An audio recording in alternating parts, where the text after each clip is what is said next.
Welcome to our continuing podcast series on the corporate soul. This is Tyler Norton. Great to be with all of you. Thanks for joining the podcast, and hoping that you're enjoying the exploration we're going on as we start to really kind of connect the dots on, is there such thing as a corporate soul, and how do you really promote it, prioritize it, and help it to grow inside of your organization or even in your own personal entrepreneurial ventures or in your own personal life. That we started with an orientation podcast. I'm hoping you've had a chance to take a look at that. That podcast kind of sets the stage for the whole series, and we talked a lot about the idea of a corporate soul and the ethos of a company. Ethos meaning the distinguishing spirit of a culture, kind of the fundamental values that are peculiar to a certain group of people, a culture, or even a movement, or even a person, really. And the whole essence of these early podcast sessions have been: can a corporation have a soul? Can it have a distinguishing spirit that ultimately represents it well in an environment where, honestly, I think the financial motivations and imperatives of companies tend to smother what would otherwise be the corporate soul. And so that's what we're really talking about today. And today I want to dig in a little deeper on an idea that I think is central to the corporate soul. And if you don't mind, I'm going to go back to the etymology of a word, in this case, the word influence. In 2020, we've had kind of an interesting year. We use these terms, the flu season. Certainly this year, with the pandemic hitting the world unexpectedly in the last year, we've talked a lot about these types of things. But have you ever wondered where the word flu comes from? I think if you were to know the Latin derivative, it's influenza. But even that, like, what does the word influence mean in Old Latin or Old French? And I think it's really instructive to pause and consider this. So the word influence, etymologically, its derivative comes from an astrological concept. And in the late 14th century, the way they would define influence was streaming ethereal power from the stars when in a certain position or alignment that would then act on the character or destiny of men. So influence was really, in the late 14th century, this idea of an astrological concept that why did some people's character or destiny turn out the way it was? And they would say it's influence. But they meant it's streaming ethereal power, influence coming down from the stars when they're in proper alignment or in position that then acts upon the character or destiny of a person or a man or a woman, of course. And so you say, wow, that's kind of an interesting word. Streaming ethereal power from the stars when in their proper order or position that acts upon the character or destiny of men. Well, over time, as you can imagine, I sat and thought, so why did they have the flu, the common flu, or a plague of some sort? Why did it end up being called the flu in the first place, or influenza? And it's interesting to consider, well, perhaps they didn't know why certain people got the germs or spread a certain illness. Maybe a neighbor was healthy and the person right next to them ends up with the flu and even dies. And when someone said, gosh, I wonder why this person was well and this person wasn't, I think they would say it's influenza. It's streaming ethereal power or influence from the stars in their proper order that acted upon the character or destiny of this individual, which kind of makes sense. If you think about it, they would go back and say, we don't know why some people got sick and died and others didn't, and they would point to this concept of influence. When you stop and consider how we use the term today, I think we kind of take the second half of the definition, don't we? We look at it through the lens of not necessarily streaming ethereal power from the stars in their proper place, but we actually look at influence as something that can act upon the character or destiny of another person. And I was once asked, if you could study like anything, go deep on any one subject, what would it be? And for me, it would probably be influence.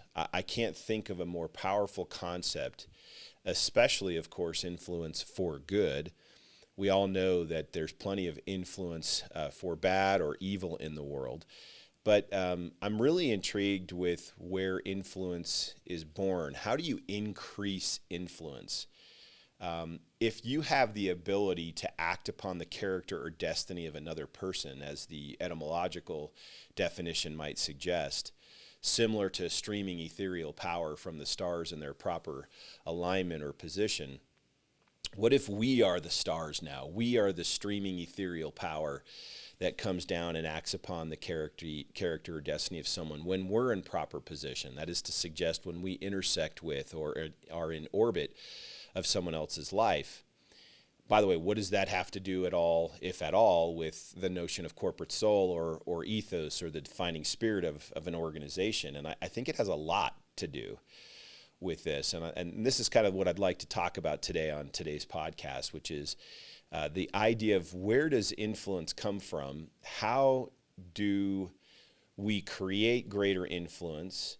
How do we promote greater influence in the organizations that we're in, whether it's a small team, whether it's a small group of people gathered together really with any common objective, or a large corporation and anything in between.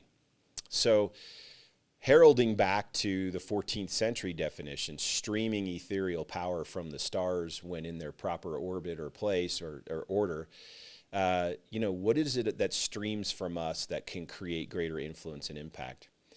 Now, a word about how this connects to corporate soul and the whole premise of our podcasting series.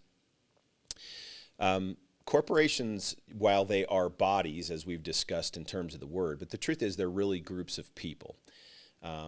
They're in the sense of the Marine Corps, CORP, corporations are like that kind of a core. They're a group of people, and we know that anything we can do to promote the human spirit and promote growth, development, and success in the people that we work with really should obviously align with and promote the development of the corporate soul. And over the years, I've really been intrigued with this notion of, so how do we promote influence, positive influence, in our work environment? Some years ago, I was introduced to a book called Leadership and Self-Deception that had been written by a consortium of philosophers and teachers that called themselves the Arbinger Institute. And I was really intrigued with this message, and it had a lot to do with the concept of we have the ability to deceive ourselves as we interact with those we care about, those that we might meet for the first time today, and anyone in between. And they went on to write several books about this concept, and I'm going to explore this with you today on the podcast. One was Leadership and Self-Deception. They followed that up with a book called The Anatomy of Peace, which I would probably rank in my top 5 of all-time reads. If you've never read The Anatomy of Peace by the Arbinger Institute, I would highly recommend that you explore this book. I think, if I'm not mistaken, I did have breakfast one time with one of the founding members of the Arbinger Institute some years ago. But I think both of those books actually were born from a smaller work that was simply called The Choice. And this was a volume that outlined what I would call a series of truths. Certainly, these are philosophers and business consultants and human consultants that help people in terms of organizational behavior work well together. But when I was first exposed to this, I really found that it kind of explored and unpacked where influence came from. And I'm going to try to summarize it for you today with an invitation that you go out, and if you're intrigued by it or think it might be helpful, whether in your family or in your business or with your colleagues, to go out and really explore the concepts as the Arbinger Institute promotes them. In no way do I want to suggest that I do it better than them or have a hold on everything they teach, but I'm just going to share kind of my own interpretation of what they've taught and how it's informed and impacted the corporate soul and kind of personal ethos journey of my own life. It starts with the concept that what we do is disconnected or dislocated in some ways necessarily from more of our way of being. So the whole essence of this is that you have your doings, if you will, the behaviors that we do on a given day, but there's something deeper than just the doing and what we do each day that is worthy of exploring and understanding if we want to be effective and have high influence on others for good. And they approach this through the concept of way of being. So think about doing and being, and kind of putting the way of being underneath the way of being underneath what we do, or our doings or behaviors.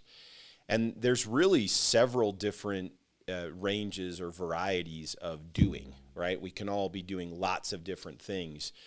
But the Arbinger Institute promotes the concept that there's really only two ways of being, regardless of the broad variety of ways of things we might be doing. There's really underneath only two ways of being. And the first way they would refer to as the responsive way of being, and the other they would refer to as the resistant way of being. And it's deeper than the behavior or the doing. So I like to think of this as we're either responsive in our attitude and disposition or resistant underneath all of the things we might be doing and saying. And our influence on others, which is the whole thesis of my discussion with you today, is really born from beneath the line of our doings. It's the influence that we might have on someone else is actually a function of whether we're in a posture of being resistant or responsive to others. So let's talk about each of those. So when I am in a resistant way of being, I am in fact seeing other people around me as objects. And when I'm in a responsive way of being, I see them as people. I don't know if there's anything more powerful, relevant, and meaningful in the world we live in today than this one simple concept, which is, do I see people as people, or do I see people as objects? And if you went back and explored some of the earlier podcasts that we've done, even the EPC concept, right? Do you place people and purpose people, purpose, and principles above your commitment to ego and economics? There's an interesting relationship if somebody's placing people, purpose, and principles ahead of ego and economics. There's a pretty good chance that they're in this responsive mode. That is to say that they're likely seeing people around them as people and not necessarily seeing them as objects.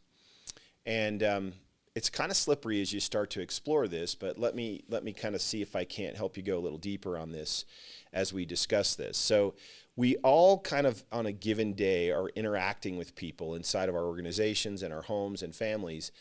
And there's 1,000 choice points we have to decide if our way of being is going to be resistant, again, seeing someone as an object, or responsive.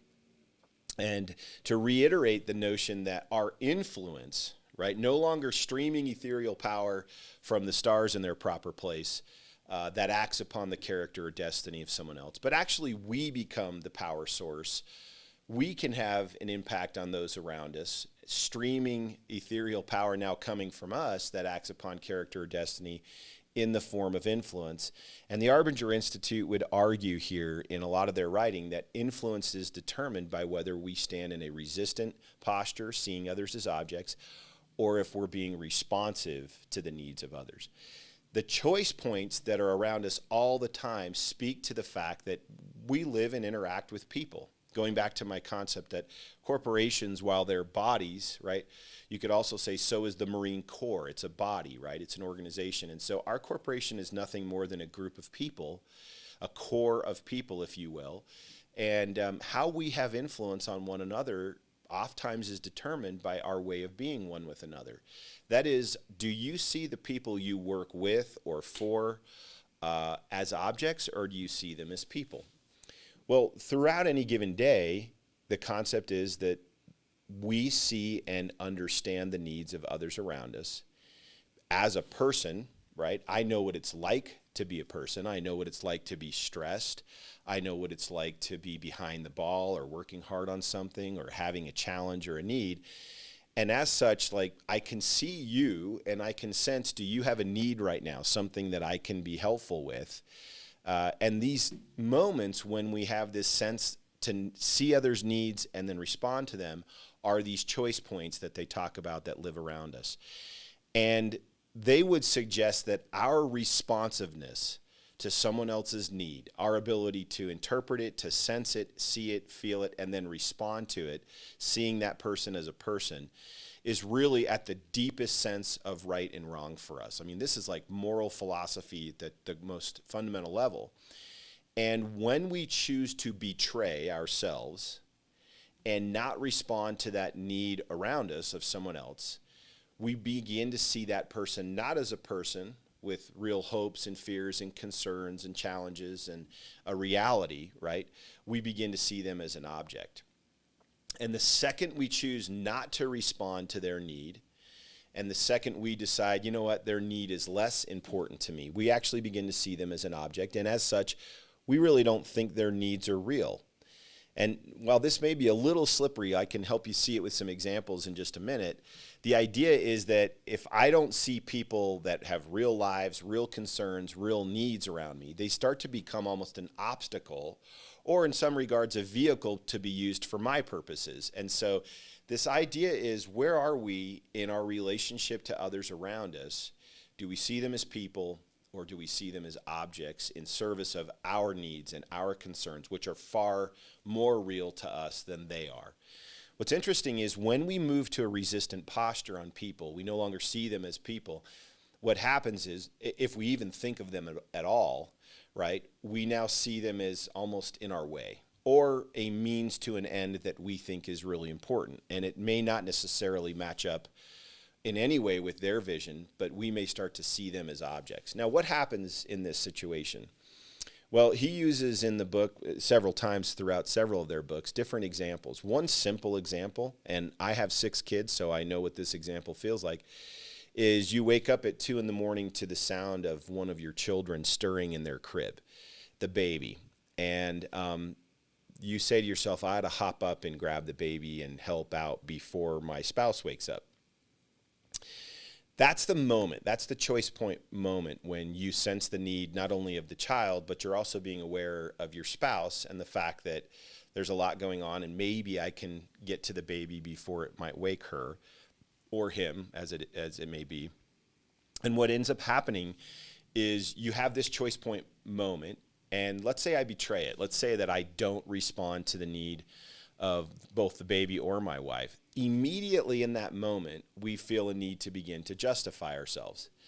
So we begin to almost horribilize or pivot our wife. For example, I might say, well, she doesn't have to get up at 7 a.m. for a meeting. I do, right? Or she's probably awake over there and just waiting for me to get up. And she probably hears the baby and she's already awake.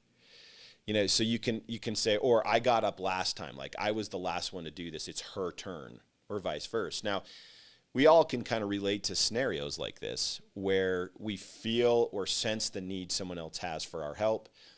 We have this moment. I wasn't horribilizing my wife or blaming her in any way prior when I felt the sense I had to hop up and help out with the baby before she wakes up. But the second I chose not to respond to that need, then I have this really natural desire and sense that I need to justify myself. I need to actually say, well, it's not my fault. You know, she should have gotten the baby down earlier, and you start to horribilize each other.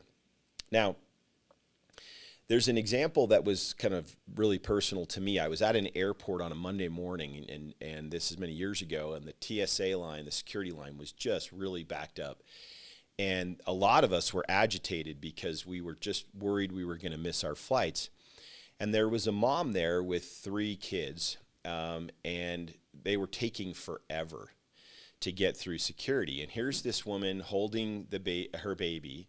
She's got 2 other little ones. She's pushing a stroller that she still has to collapse down and get through the x-ray machine. She's got kids, and they're all over the place. And it was really interesting. It was at a time when I was really studying and researching these things. Now, remember, I'm a dad of 6, so I know what this feels like to be in an airport with your kids. But I felt this sense like I should help. And I was close enough in the line that I could have easily walked up and said something. But then, like, I found myself having this dialogue inside my head, like, what mother brings 3 little kids to the airport completely by herself on a Monday morning, which is historically like the busiest time at this particular airport? You know, she's making all of us late. So I started to actually turn her into an object. Like, this is her fault I'm not helping. Like, what is she doing here? I'm going to miss my flight. Everything was about me. By the way, when you're in this resistant posture, you get really selfish really fast. So here I was kind of seeing her as an object of blame, like I'm the victim of this mother here with their kids. And I catch myself in this thought process. And I'm literally reading and trying to apply these principles, and I go, no. This is a woman who's struggling to get her kids through security. I know what this feels like. Remember, as a person, I know what it feels like to be a person. As a father of 6, I know what it feels like to have kids going to the airport. And so there was this kind of checking of myself. I'm not saying I'm great at this, but I caught it, and I said, no, I'm going to offer my help. Now, we would all agree that some stranger coming up with your little kid, so I said, kind of a weird feeling. So I went up and I said, listen, let me get your bags for you and the stroller. You focus on the kids, and I'll give you a hand. And she was really thankful. She's like, thanks so much for doing this. And I started to help her with her bags and throwing them up. And anyway, long and short of it is we get through security, and she's got her kids kind of back in strollers and a little bit better settled as I'm finishing throwing on my shoes and making my mad dash to my gate. And she sees me and as I'm going by, says, hey, thanks a lot. I'm on my way to a funeral, and I could find no one to watch my kids. But a close family member had passed away, and I really appreciated the help. And in that moment, like as I'm walking to the gate, I see this full circle coming back to me, what I'm reading and studying and realizing, this is it. Like, this is how impact and influence happens. It's when we see each other as people. And while I don't want to profess or proclaim in any way that, like, I'm an example of this, I'm only using that as a reference point, which was, why are we so quick to dehumanize one another and to reduce the humanity around us? We almost kind of want to ignore the needs that we see in others. And I don't want to suggest that every person stranded on the side of the road is your responsibility to stop, or every person trying to get their kids through security. I get it, right? That sometimes we can't respond to every feeling we have to help. But I would suggest to you that if you hope to increase your influence, which I think is central to corporate ethos and soul, that you might want to start by asking yourself, do I see other people around me as people with real hopes, real concerns, real lives, real fears? Or do I possibly see these people around me as objects who are less real than me, if even noticeable? And so really I don't respond to or even have any feelings about the fact that they're traveling. I'll just say you shouldn't be traveling on a Monday morning. And as I've been reading through and rereading, I've read these for a lot of years, this material, it's been really interesting to see that every moment we really are at work or involved in teams or doing anything we're doing, we have these choice point moments, these points of choice where we can say, am I going to see and treat the person around me as an object, or am I going to see them as a person? I remember a story I was told when I was a young man.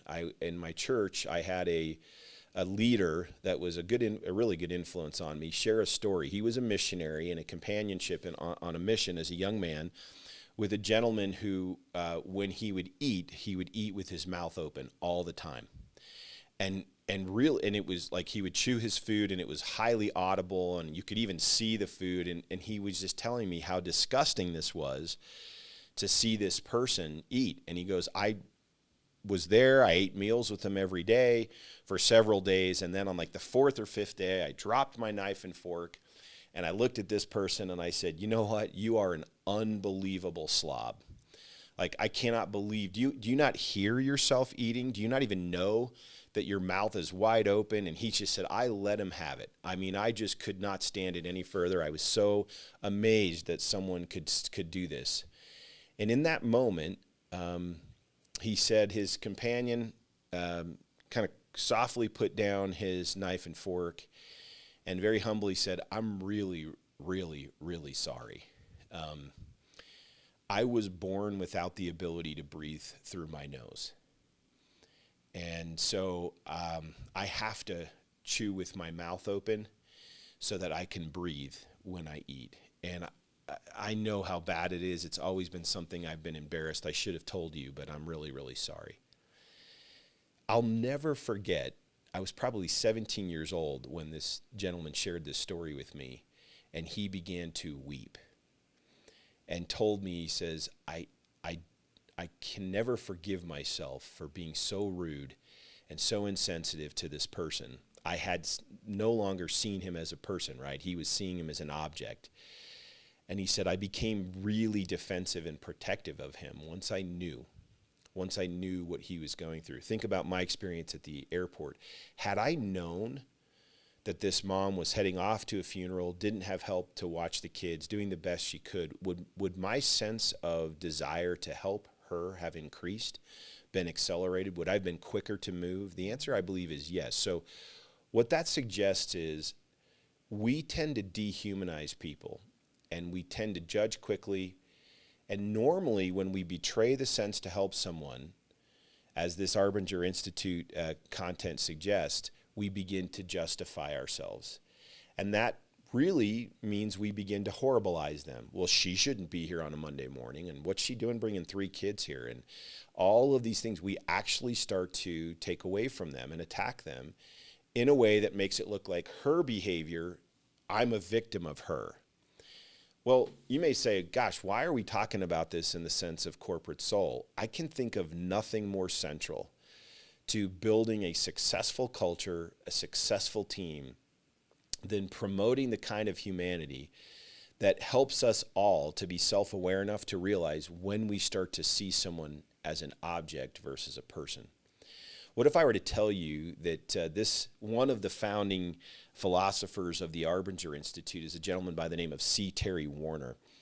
I read an address that he gave where he talked about finally realizing this one great truth, and that is that people respond most to how we feel about them, not to what we say or do to them.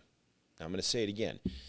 C. Terry Warner, one of the founding fathers of the Arbinger Institute, the lead philosopher, a Yale-educated philosopher, wonderful man, said, when I realized this, I realized that people respond more to how we feel about them than necessarily to what we say or do. Now, you may say, I don't buy into that. Well, let me tell you the story that he shared to kind of explore that when he realized this. It's kind of a special story. He had 3 children, as I recall, but I do remember him telling that he had a small daughter that was in a crib. And the older sisters would sneak in the morning into the baby's room, right? And they were small enough sisters, or even though they were the older sisters, they were all younger children, the way he tells the story. And they would do their best to get their little sister up and out of this crib so that they could play with her before mom and dad woke up.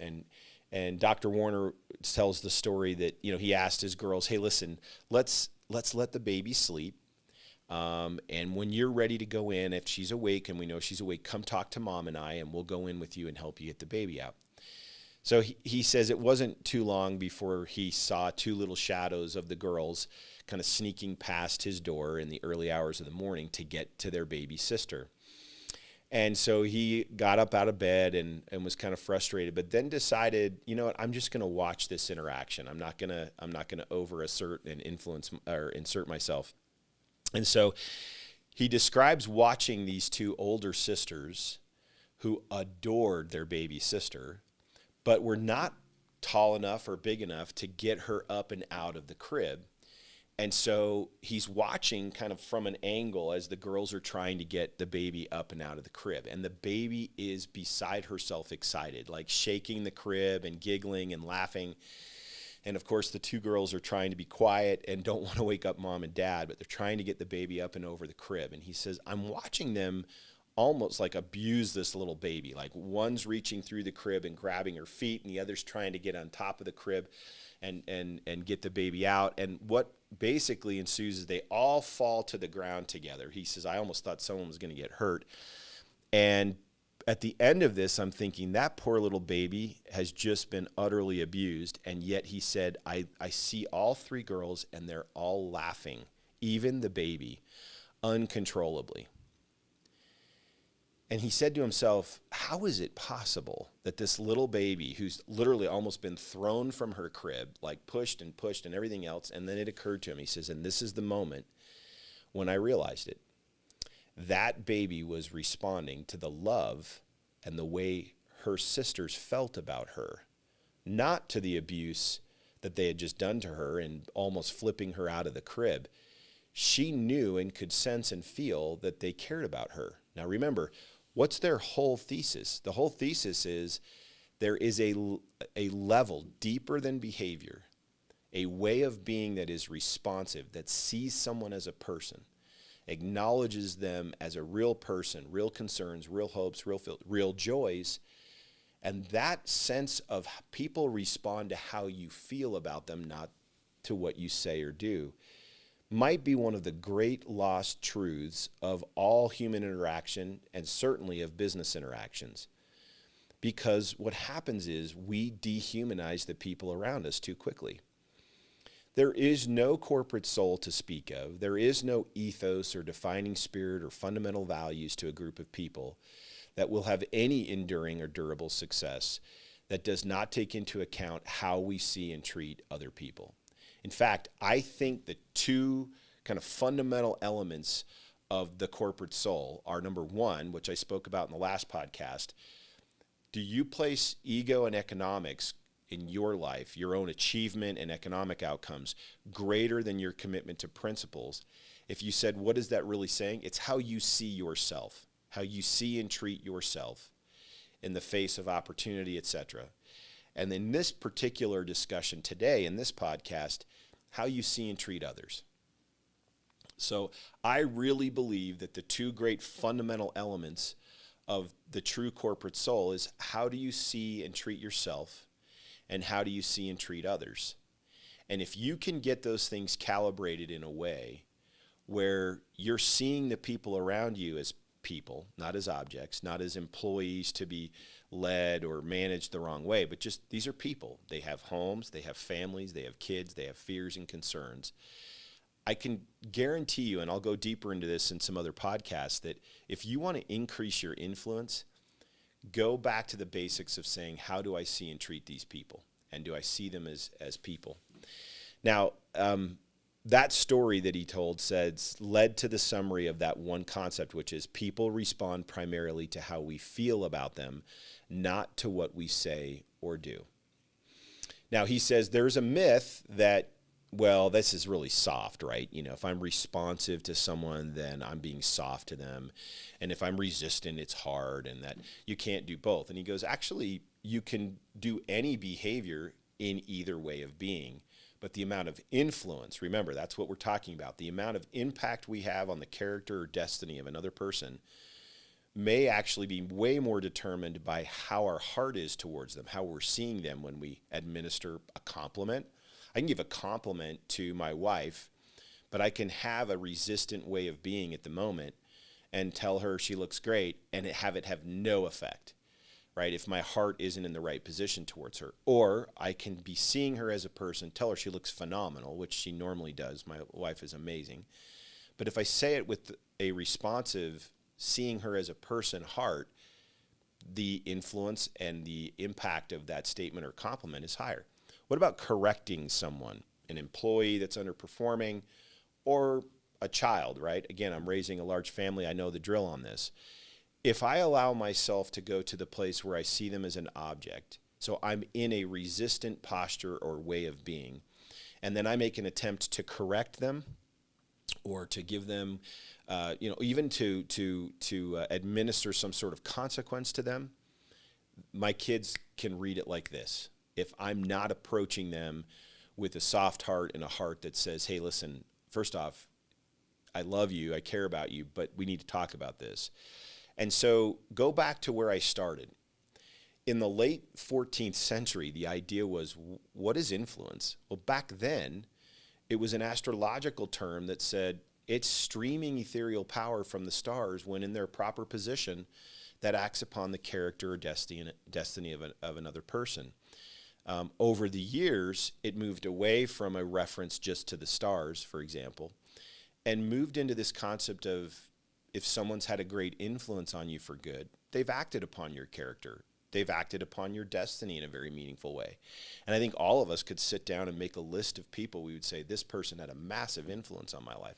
I've taught this all around the world, and one of my favorite exercises is to ask, so who's had a big influence on you? And people will say coaches and parents and grandparents and all sorts of people in their kind of circle of influence. But the real significant influence comes from people that saw them for who they were as a person. Now, again, seems really basic, doesn't it? Is this really worth unpacking as it relates to trying to build a unique culture and trying to and really enliven or keep alive a corporate soul? Well, let me tell you why I think this is important, and I'm looking at the time here just to make sure I'm keeping it to a target time.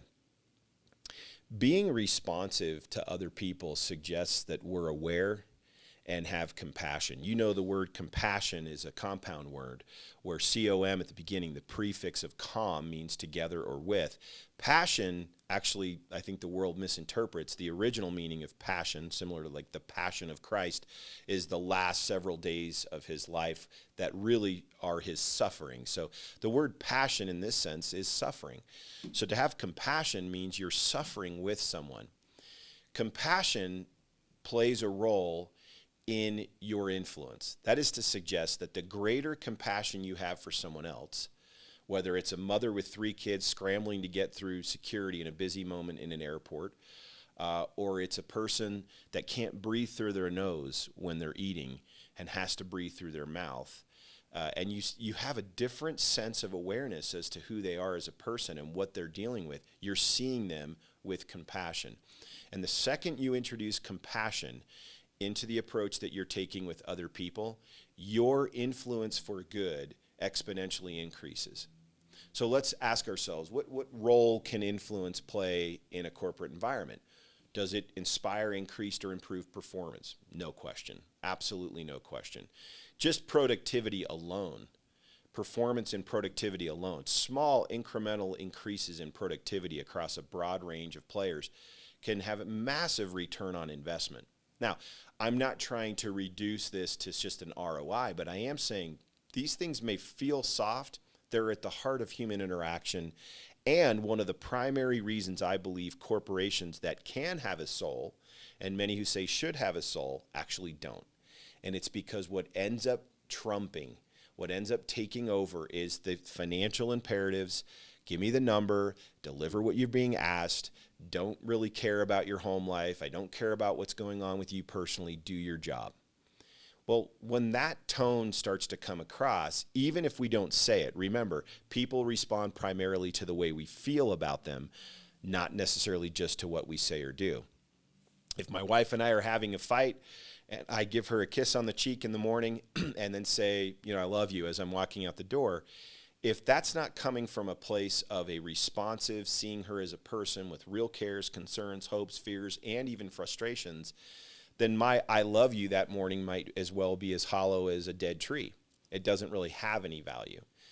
If I'm seeing her as real, her concerns, hopes, fears, frustrations, and challenges as real, that is to suggest I have compassion for her and I'm seeing her as a human being, then in that moment where I extend my embrace to her and say, hey, I love you before I leave, can have an extreme influence, can act upon the character or destiny or day of that person. In a work environment, I think we far too underestimate what this really could mean in terms of building a corporate soul. Now, we've got a lot to get done. Business and work are all about being productive. It's always about, I've got to do. I just want to suggest to you, you can be highly productive, you can give corrective feedback, and you can give compliments, all from a place of responsiveness, which, by the way, later on in their writings, the Arbinger Institute simply took the resistant way and described it as a heart at war. An interesting metaphor, right? So a heart at war is I see you as an object, not as a real person, not as someone I care about. On the other side, the responsive way, the metaphor, as you might imagine, is the heart at peace. A heart at peace sees a person as a person and is at peace, feels a certain measure of serenity because I see you as a person and you see me as a person, and we interact with that in mind. Now, what am I really talking about today? I'm talking about the corporate soul, and I'm talking about how you see and treat other people inside of a small team of two, for that matter, a marriage of two, a partnership with a handful of employees, all the way up to a large organization, all the way into a family. These are the great secrets of influence. These are the great secrets of where a soul or a corporate soul comes from. And when people begin to believe, feel, and know that you're approaching them, treating them as human beings, you'll be amazed at how much more they'll want to give to you and the organization in an appropriate way to drive to a common or shared outcome. If the definition of leadership, one of my favorite definitions of leadership, is the art of mobilizing a group of people to actually want to struggle for a shared aspiration. The art of mobilizing a group of people to want to struggle for shared aspirations. Well, that desire to want to struggle will come from how adept and how really good you are at saying, I need to manage the way I'm seeing people. Am I seeing and treating these people as people, or am I seeing and treating these people as objects? And at the very heart of the Arbinger Institute is your influence, your streaming ethereal power coming from you, not from the stars, but from you, that is acting upon the character or destiny of those around you, hopefully favorably, right? That's the goal. Your streaming ethereal power will be determined by your way of being, not what you are necessarily doing. And in some regards, not even what you're saying. You can say something with a heart at war or in a resistant posture, have zero impact. You can say something with a heart at peace in a responsive posture and tone to someone else and have massive impact. So part of this podcast series for me is unpacking, I probably use that term too much, but exploring a little bit. What is it that creates a corporate soul? And in the last podcast where we talked about the EPC formula, if you haven't had a chance to see that, you should go back and watch that. There's a lot about managing self, managing my motives, how I view and see myself in that message, or even the notion of increasing my capacity. But if you thought of these things as a stack, right, that you're building up on them, the next major thing, in my opinion, is how do you see others? How do you see and interact and treat others? And I will suggest to you that if you really want to increase influence for good, enduring influence and impact for good, then start to explore some of these teachings about this concept of a heart at war or a heart at peace, or the choice that we have on 1,000 levels every day to be resistant to the humanity around us or to be responsive to it. I can't think of a time in my life, I turned 50 this year, I cannot think of a time in my life where this kind of teaching, this kind of truth would be more relevant than 2020. I think we all see around us evidence and moments when people, even really close to us, are seeing and treating us or others as objects, when in reality nothing could be more influential and impactful than if we all simply agreed that as a person, I know what it feels like to be a person. And as such, I know what it feels like to be afraid or to be concerned or to be lonely or to feel excluded. And we can choose to see that and then be more responsive to the needs of others around us. If you will turn up your antenna, I think you'll be amazed to see how much opportunity there is to promote and focus on the needs of others around you. I also submit to you that as you do that, in your own corporate environment, team environments, entrepreneurial environments, or homes, what will happen is your influence will climb. I want to finish with a section of this book, The Choice, that I think is so powerful in the way they talk about this. And it's how do I become responsive? What is the responsive way? And it really points to a series of decisions you're going to make to place the needs of others as a priority in your own world. So the book actually says, so, what does the responsive way feel like? And then it simply says, you know. It says, embrace your spouse before leaving on a business trip. Realize a wrong and apologize for it. Suffer a wrong and don't necessarily require an apology. Care about another's needs. Weep in gratitude. Cry for another's pain. Help until you want to help. Visit someone that might be in need. Call your mother just to speak with her. Correct a child, but do it with love. Have an excuse, but fail to see it. See opportunity to slack off and work harder still. Be slighted, but don't take offense. And see in the person that serves you a person that might need to be served. Look, I believe that these principles, while again, they could easily be construed as soft, they're not. They're at the heart of high impact and high influence people. And if you want to be a person that's an inflection point, which I'm sure we'll talk about in another podcast, this idea of we can be an inflection point for good in someone else's life, I always hope that someone that intersects with my life could look back and say, things got better for me because of my ongoing interaction with or even intersection with Ty. I hope that that's how you'll see things. And while I don't do it perfectly, not by a long shot, I do know that this notion of people responding primarily to how we feel about them, not just what we say or do, is at the heart of streaming ethereal power, not from the stars, but from us, that then acts upon the character and destiny of people around us. So thanks for joining this session of the Corporate Soul. I hope you'll give some thought to how you see and treat others around you. Again, I don't think there's anything more relevant or salient right now in the worlds we're living in than this simple truth of how we see each other and how we can increase influence for good. Thanks, guys. We'll talk to you soon on the Corporate Soul again. Thanks.